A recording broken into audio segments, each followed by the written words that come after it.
There we go. Hi. Hi. We are now live and we have viewers and everything. Hello. So, what's your name? My name's George. Hi, George. So, I asked George, I just grabbed him. I was like, hey, you want to do an interview?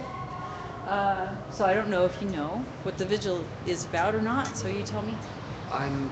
I know it has something to do with the camping ban. Trying to get it lifted. Being in a position where I don't have a place of my own, it's definitely something I can get behind at this point. Have you ever been stuck in the rain without being able to have a lean-to or anything?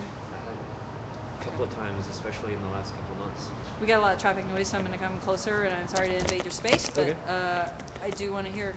So, what was that like? Uh, Like, what Re- happened? It, What happened? well, I've been trying to find alcoves or places where there are overhangs or awnings, what have you, and it's rough. And it doesn't always happen. And especially when it's raining, there are a lot of other people looking for the same kind of shelter. And so there have been a couple of times where I've ended up just kind of standing under a tree and not sleeping at all that night. So, people are able to sleep here without being disturbed by uh, police. They don't come and try to get them to leave, Right. you know. And but other than that, that's all we got because it's a sidewalk, Yeah. and we still have this. They call it a structure if you put a tarp over a chair over you, so that you can have some shedding of the rain. Anything that holds anything. That's why they're trying to define it as a structure. And we are challenging that in court because somebody specifically made a pallet to sleep on, got themselves arrested, made them write structure on that sheet of paper so that they could go to court over the word structure and say, come on, I'm just raising myself out of the water here. Hmm. Or um, other people have thrown up tarps on just a string to see if they could just challenge that also. The right to have some way of shedding water or, raising your body heat or whatever you need to do to survive. Exactly. And the camping ban is a recreational camping law, so that's really sick. So, anyway. Yeah, so have you ever been run out of a place that you were trying to get sleep? A couple of times, yeah. Uh, the police came by and, granted, very politely asked me to get up and leave. Um, and not wanting to cause any problems, I did so. Um, Where were you? Over on Yamhill Street, um, there are a couple of alcoves for some of the stores over in that area, uh, right where the right near where the Max station is.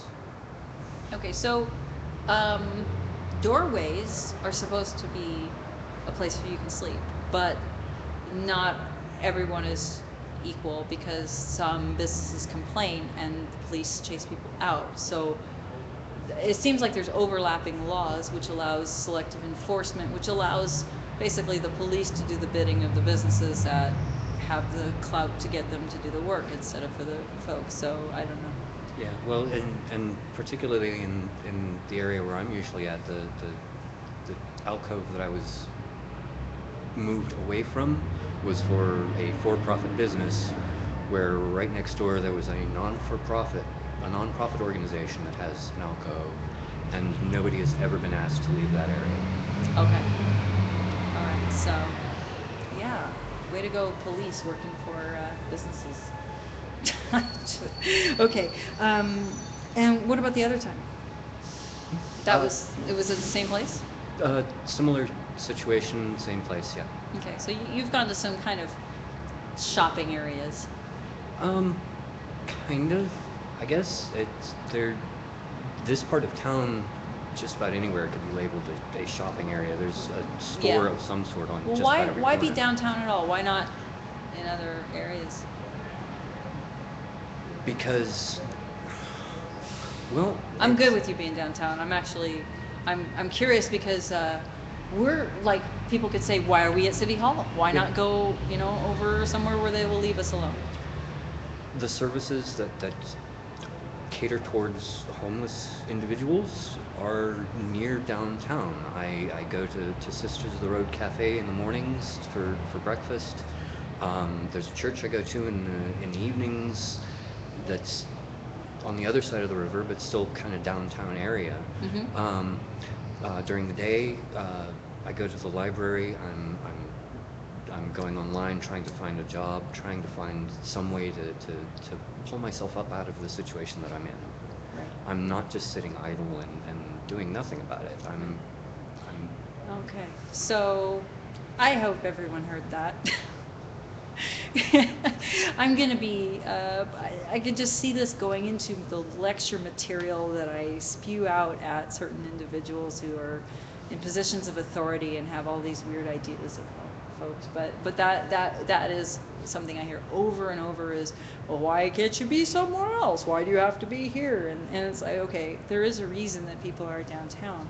And now that you've said that, I get it. We're here because we're protesting and we don't want to be moved away from our city hall. It's the people's city hall. right. These are representatives. These are employees that work for people, not businesses, including also the police who work for people, not businesses. So they don't remember that. So we are not leaving from here. And I think if a person identifies as living downtown, if this is their home, whether they have a roof over their head or not, then they have a right to be here. So, but that makes a lot of sense. I know people who spend time in the library. It's a place where you can be warm, but also, as you said, people are reading and they're using the computer, and you're using it to look for work and other things. So. Yeah. Contacting different social services to try and find, a temporary place to stay. What's your work background? Do you have like a skill set that you're looking for to work specifically? My most of my work is actually retail, um, but I and what makes it really hard is I wasn't actually working before I lost my place to stay. I was a full-time student. Oh, oh boy, I'm seeing my future. Okay. Um, yeah. Okay. So you went to school and what did you come away with there? Well, there were some issues with financial aid, and because of the timing of the issues, I wasn't informed of it until it was too late for me to do anything about it. And because of that, my roommates couldn't let me stay. I ended up not being able to pay for the tuition for the term I was already taking classes in, and Were you close to graduating? I was about 6 months away from getting my associate's degree.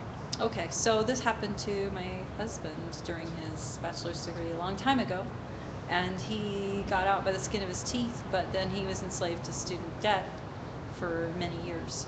So, yeah, this is getting close to home here for me. All right, so student almost gets through college, 6 months away, and then boom, no roof over your head. No roof over my head, no savings because Right. student loan money is just enough to get by. Right. Wow. Okay. uh, we have a lot of stories on here about reasonable reasons and unexpected, but then later you think about it and go, oh yeah, I can see how easily that would happen. Over and over, many, many different stories. There's not a single story. And I'm really, the more I hear, the more angry I get when somebody has the easy answer of, well, they're all this or that, and blaming folks for their situation when in fact we should be very concerned about what you're going through, because this is a life-threatening condition to not have a roof over your head.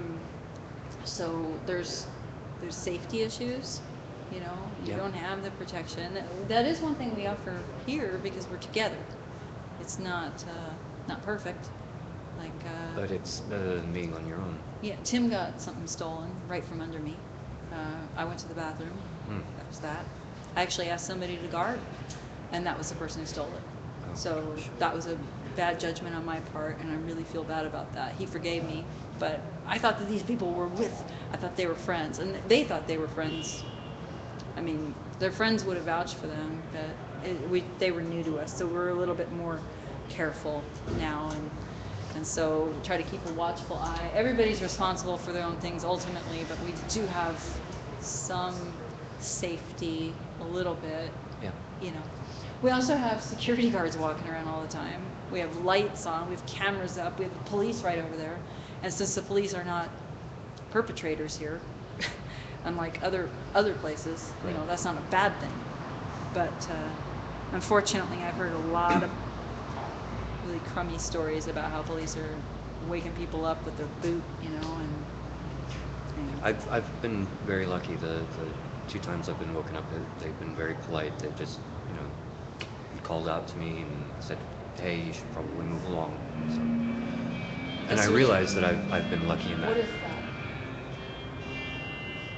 That's really loud. I'm gonna check that out. There's some really loud music. There's a Is that musical us? performance of some sort going on. I don't. I don't think that's us. I don't think so.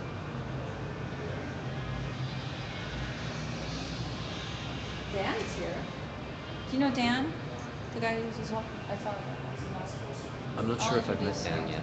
Yeah, he's a really awesome guy. Anyway, I don't think that's us. So, boy, that's.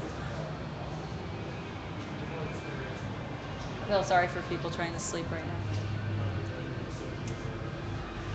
That's not us, is it? Not the emperor. What's that? Can you turn up the amp? Yeah. No, but is that just somebody on the street? Other side of the park? Really? I saw a bunch of cyclists gathered Oh over my there. God, it's Bike Swarm. Is that what it is? Okay. Oh. Oh. I hope Bike Swarm doesn't wake everyone up, but I love Bike Swarm. I mean, maybe that's it. Maybe. Anyway, we will see. Okay, so yeah, so your story is really wow.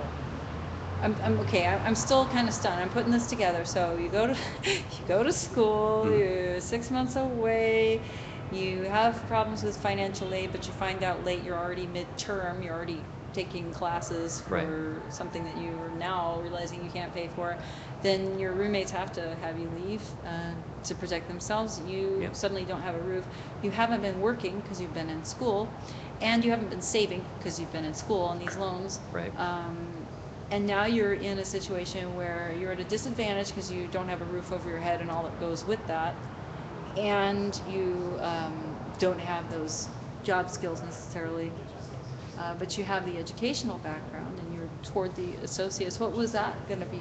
I was actually planning on transferring to the university and working towards my master's degree in library arts, become a librarian. Fantastic. So I know that Julia Westhouse was helping folks with educational things, but it might be high school. I don't know if they're helping folks with college, but there's a business card inside the vigil Okay. that it was PDX outdoorsman, urban outdoorsman, who's a cynical fella. He's like, don't ask me for a cigarette. That's like his big cause in life, is to tell everybody else not to ask him for a cigarette. And to, you know, but in person he's very nice. I'm not going to go to his blog again, but he did tell me Julia Westhouse was a good resource for that. And Okay. they also hold mail longer than, say, like a Mission or wherever. So you can get an address there, and not everybody knows that address. Okay. So you know, people have to use these as addresses, and then it's kind of like having a PO box. Just forget about it. You know, it doesn't work on a resume because those addresses are known. Um, so just like as if you were going to use like people can use I can't remember, there were a mailbox store that I could actually use their physical address and put, you know, number whatever, like it was an apartment. Hmm. And but they all know all those addresses. So, same thing here. So Julia Westhouse might be a good resource for that. Like if it is and you follow up with that, then let us know. Absolutely, yeah. Because I'd love to see it if you could get back in, finish up your associates, and also get out of this situation. It seems like the longer people are in this situation, the harder it becomes because you're constantly losing something. Yeah. Yeah. So have you had any just crappy things that have just kept happening, like annoying stuff just falling away, like losing stuff or?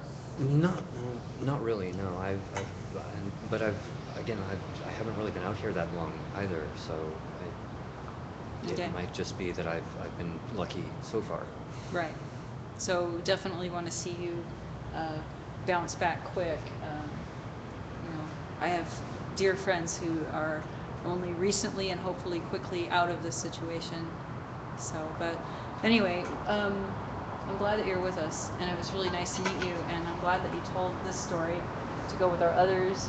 And when you're at the library, now do you use a headset so can you watch like whatever you Yes. want Yeah. there? Okay, this is Vigil TV with a dash in between. Okay. On Ustream. Okay. And tell me your name again. I'm sorry. George. George. Okay, so it'll say interview with George. Okay. It'll be at the top. So watch that, but watch the other folks too. All right. There's just so many different stories. Anyway, thanks for sharing with us. Thanks for talking to me. And I'm going off and going back on.